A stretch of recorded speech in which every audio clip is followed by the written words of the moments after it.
Hi guys, it's DC. It's SC. Yes. So for today, nandito tayo sa Prague. So first stop natin, nasa tayo ngayon? Nandito tayo sa Letna Park. Ano po meron dito? Park. O bakit nasa pinuntahan? Ito kasi yung view. Nandun yung famous na bridge, yung Charles Bridge. Puntahan natin Yun mamaya yung Charles lahat Bridge, yan. no? Oo, tapos yung Old Town nandun lang siya sa likod natin. Ang problema guys, 35 degrees ngayon. Sobrang init, as in sobrang init. Let's go! See you! So nakapag-check-in na tayo guys, no? Nandito tayo sa Grandio Hotel. Yan. So 8,000 each night, parang gano'n. Parang gano'n. Medyo mahal pala, no? Peak season kasi. Sa bagay, oo, peak season kasi guys dito sa Europe summer, kaya Pero super given init. na yung price niya, ito na yung very competitive na price na pwede yung makita sa Prague as of now. Tapos sobrang lapit niya. Sa harap niya, merong parang tram station. Hindi parang tram, nandun talaga yung tram, Nandun literal. talaga. Sa Lilipat harap ka niya. lang ng daan. Tatawid ka lang ng daan. Tapos madami siyang sa side, merong mga kainan, may mga bakery, tapos may grocery store. Nasa side niya na.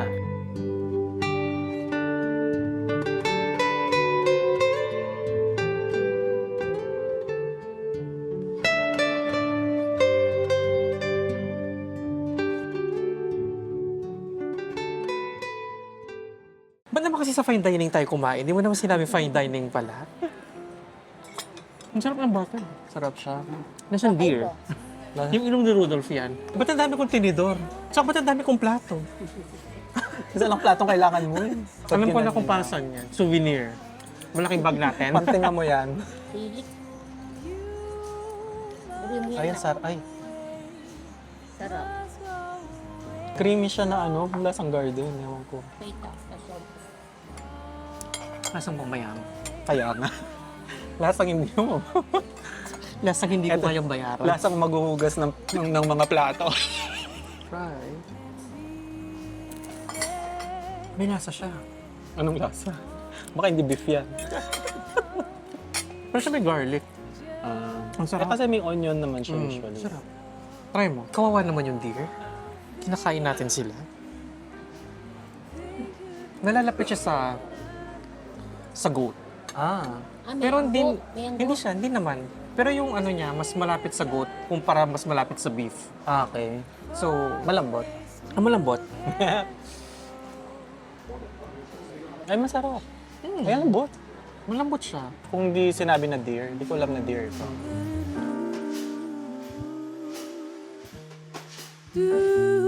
Kamusta yung food? Sobrang busog. Lahat ng ano, guys, from starters hanggang dessert, walang tapon, no? Oo. Medyo pricey lang pero super worth it naman siya, guys. Oo. So, Sarap. worth a try. Try nyo. The best. The best. Deer restaurant. Highly recommended, guys. Highly Yes. recommended. Ambience, Ambience, vibe, mga... service. Nasana na tayo, guys. Yung mismong Old Town. Ito yung astronomic lamp. Ganda, no? Ganda, no? I mean, Hindi siya nakakasawa. paano mo basahin yung time? Hindi ko nga siya alam basahin. Nasaan ba yung oras dyan? Kaya, Kuman siya maano. Tapos sa'yo, meron parang church doon. Ayun, ang ganda. mas maganda yun. Ganda, no?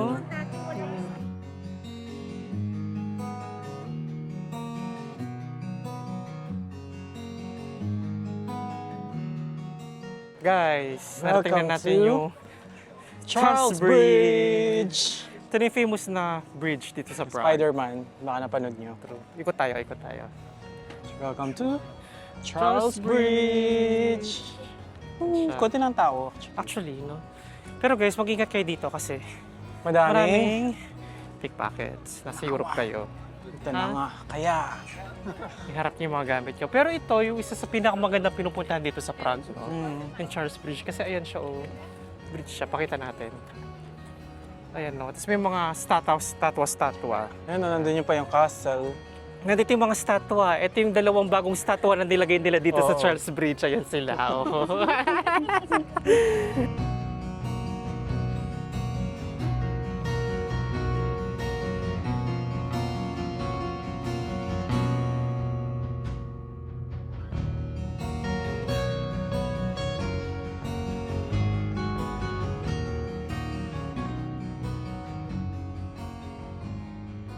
Pupunta tayo sa Prague Castle. Pero bago tayo makapunta, kailangan natin paghirapan. Kasi, Paakyat. Kaka mag-hike, mini-hike. Pag nasa Charles Bridge ka, parang nakikita mo na siya eh. Doon sa taas yun yung niya. nakikita natin. Ay, No? oo. Very imposing kasi siya. Ganda.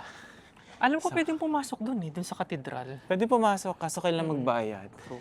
Nakakonect kasi yung parang tulugan ng King before. Para diretso siya dun sa... Ay, nakapag-research, Katedral. sister. Nakapag-research. Kung makita mo, ang sabi nila. Ano? Kaso ayaw nating magbayad.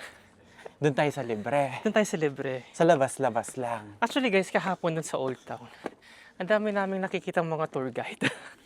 Nakikinig lang kami. Correct. Woo! Guys, pakita natin yung inaakyat.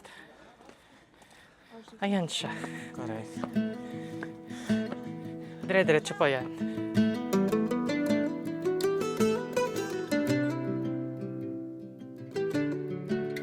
Guys, tignan nyo. The Cathedral.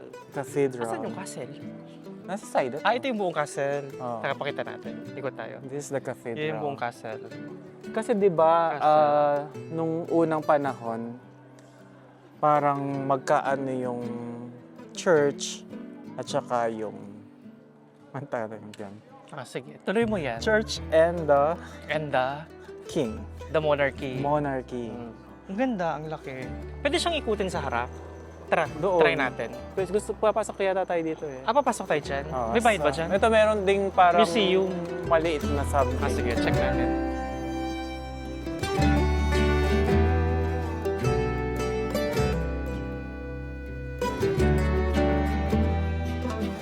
Prague Castle. Katedral yan. Uy, Ay, cathedral fake pala. news. Ito Huwag yung ka castle. nagkakalat ng fake news sa channel Ay, natin. castle nga. Ayan. I think ito yung ano, ito yung part na yung connected. connected siya para pag nagmamas, didiretso na yung king siya. Kaso, nakabarikada siya, no? Ba't kaya? Oo. Feeling ko may event. May event. Alam nila darating. Darating kasi si tita. Oh, binarikadahan nila. Actually, Pabigyan mo ko ng BTS na ano, sayang. baka yung mga militar. Oo. Madam.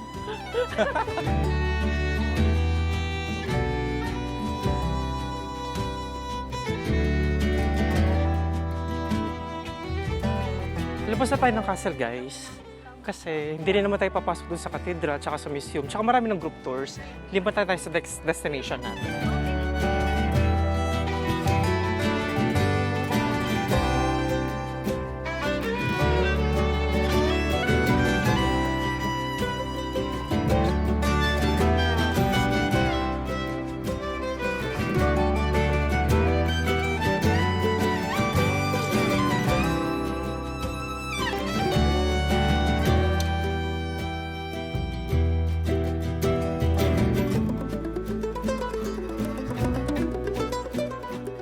Dito tayo ngayon sa Restaurant Semilienice. Goulash. Goulash experience. Ito yung ano nila, no? One of the traditional Yes. na pagkain sa Prague. Net. Harap siya. Lambot yung beef. Kaya, Tapos pwede mo kayurin yung ano, yung bread niya. Siya yung magiging carbs. Ayun. Sarap. Pag pumunta kayo ng Prague, guys, isa must try na mag-goulash kayo. Hindi nyo siya pwedeng palampasin. Ulitin tinapit. Mabudat na. sarap. Tama lang yung alat, no? Tsaka masarap na nakamix yung bread sa sabaw. Actually. Ayun, no? Taktong sakto lang yung timpla, no? Sarap. Sarap talaga siya. Kahit sa summer na mainit yung panahon.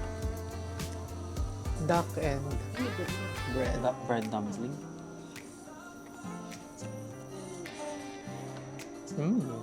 Sarap naman. Actually, di maasim yung tawag Sarap. nila.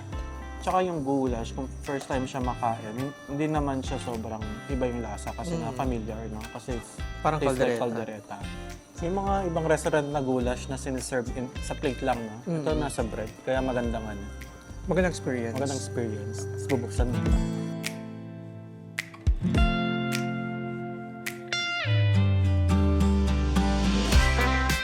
Blueberry, tapos parang siyang cream cheese, tapos, anong tawag dito? Crumble sa taas. Ano ba yan? Laki, oh. Pastry or bread? This is a sweet pasty bread ng ng Czech. So, sikat dito yan.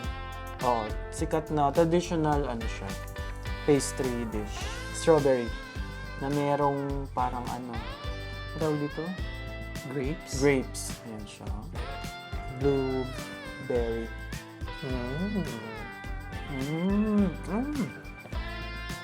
Ano ka ba? Ito, strawberry. Hindi ganun katamis, no? Ito kumain, baka malaglag. Mas gusto ko yung blueberry. Ako din, mas gusto ko yung blueberry. Try nyo to guys. Yung para siyang Pocari Sweat. Sa mga nagda-diet, 0 calorie.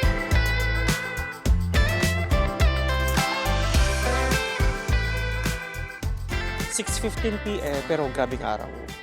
Maganda pero gold, no? Maganda kasi Gold, pa sunset na. Sa likod natin Charles Bridge, guys. Maganda yung view dito. So yung ginawa namin, sumakay kami ng tram 12, tapos bumaba kami dun sa likod ng Charles Bridge, no? Hindi dun sa harap. Tapos naglakad lang kami dun sa side. Tapos yan, nakita namin siya. Ganda ng view dito. Yeah. Actually, Maganda mas- siyang ganitong oras na puntahan. Actually, mas gusto ko siyang nakikita na ganito kaysa nasa mismong Charles Bridge ka. Correct. Ang ganda. Tsaka yung paggabi or sobrang aga mong pupunta. Oo. Yan. Mas maganda siyang it's either yun nga. Yung Tsaka dito sobrang sa spot aga. na to walang bantao. Ikaw lang. Ganda. Actually, mas maganda Very siyang nice. ganyan. Di ba nga sabi nila, Prague is the most beautiful city in Europe, no? Actually, totoo naman. I agree. I agree. Ang ganda talaga sa Prague. Ang problema lang, sobrang init ng pagpunta natin ngayon. Correct. Kasi summer, peak season. Actually, kung naka-tour naman sa Europe, tawag dito, included na rin naman lahat, no? Pero kung DIY siya, I wouldn't suggest na summer kayo pupunta dito, guys, kasi ngayon nga super init. Maganda siya ng spring or autumn. So yung mga food, no, parang siguro nagre-range siya ng mga around 1,200 to 1,500 each. I think that's very reasonable para sa European price. Oo. Tapos Na- nasa center ka pa kasi, di ba? So, okay na siya. Tapos yung transpo, very mura. For 72 hours, murang-mura na siya. Magkakos lang ng around 1,000, parang ganyan.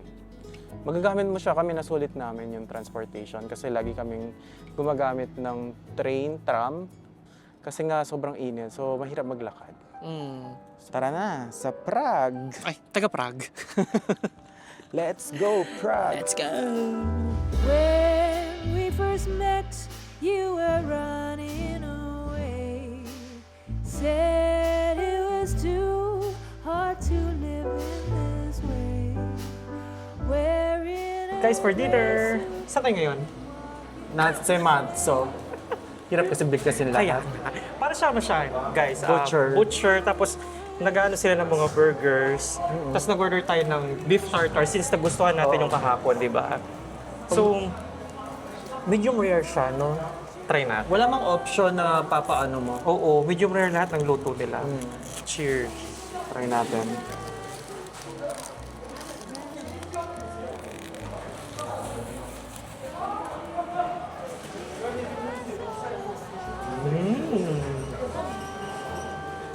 Oh my Sarap. God. Meron siyang cheese, meron siyang pickles, may radish, Tsaka yung bread may mismo, mustard. no? Sarap. Okay, nice. Di mo na feel na siya, parang Na raw. raw, medium rare. Sarap. Tapos ayan, ganyan kakapal yung pati niya, guys. Ayan, para makita niyo. Sarap.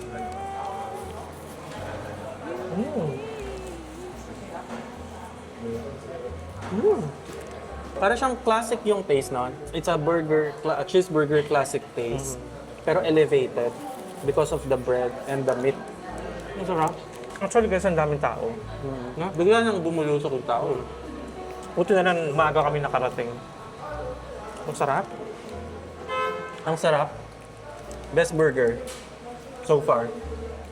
Na Talaga? nakain to In the world. in the world. 5 mabuhay stars. Guys, so. Sarap.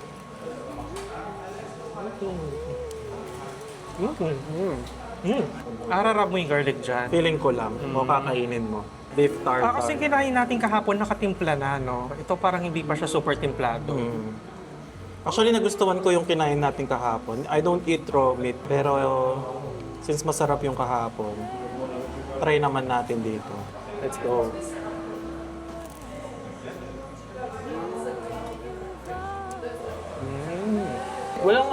walang feel na raw yung kinakain mo. Parang ganun. Masarap siya. Saan mas masarap yun o yung kahapon? Kahapon. Yung kahapon pa rin, no? Yung timpla kasi nun kakaiba, no? Ito very direct to the point. So let's try the beef tartare.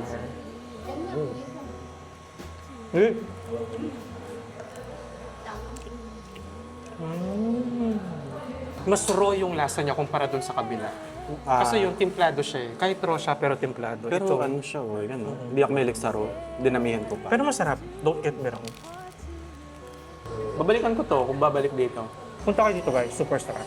gray suit Word. and walking the same route and feeling like it was just a lie. When we first met, I was sitting alone, watching the clouds pass above my